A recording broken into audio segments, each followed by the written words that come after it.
ঢাকা সদরঘাট থেকে বরিশালের নৌযান পথ দেখানোর চেষ্টা করছি। আমি সুন্দরবন 12 বরিশাল হয়ে ঝালকাঠি পর্যন্ত যাবে। 7:15 ঢাকা থেকে ছেড়ে যাবে নৌযানটি।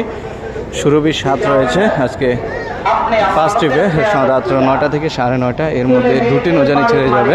ফার্স্ট ট্রিপ সুরভি 7 এবং রয়েছে পারাবত 18 সেকেন্ড ট্রিপে। আর ঢাকা বরিশাল রুটে বর্তমান রোটেশনে প্রতিদিন দুটি করে নৌযান চলাচল করছে এবং স্পেশাল ট্রিপ হিসাবে এম খান 7 চলাচল করছে। এম খান 7 লাস্ট ট্রিপ, অর্থাৎ 9:30 থেকে 9:40 এর মধ্যেই ঢাকা সদরঘাট থেকে ছেড়ে যাবে। আর এম খান 7 কিন্তু রোটেশন ছাড়া প্রতিদিন উভয় প্রান্ত থেকে একদিন পর পর পেয়ে যাবেন।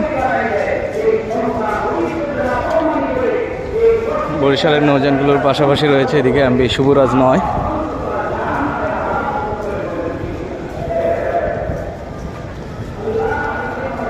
এবং তার পাশেই রয়েছে কুয়াকাটা 2। রোটেশনের চলাচলের কারণে এই নৌযানগুলো বর্তমানে সার্ভিসের বাইরে রয়েছে। তার নির্দিষ্ট শিডিউলে আবার ছেড়ে যাবে। আমি সুন্দরবন 15 রয়েছে এবং রয়েছে কীর্তনখোলা 10। এই মুহূর্তে এই নৌযানগুলো ঢাকার সদরঘাটে অবস্থান করছে।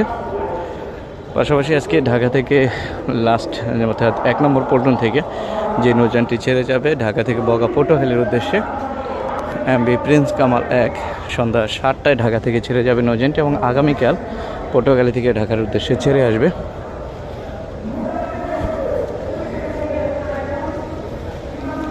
পটুয়াখালী নৌযান এমভি কাজল রয়েছে। কাজল 7 নৌযানটিকে নতুন করে রং করা হচ্ছে। আর নৌযানটি আজকে কোনো ট্রিপ নেই, কিন্তু সদরঘাটে অন্য সাইডে বার্থিং করা রয়েছে। সম্ভবত আজকে পটুয়াখালী থেকে ঢাকায় আসলো, যার জন্য এই মুহূর্তে অবস্থান করছে সদরঘাটে এবং সামনের আলনি রং করা হচ্ছে, দেখতেই পাচ্ছেন। তো এই ছিল আজকের মতো বরিশাল এবং পটুয়াখালীর শিডিউল ভিডিওটি। ধন্যবাদ সকলকে।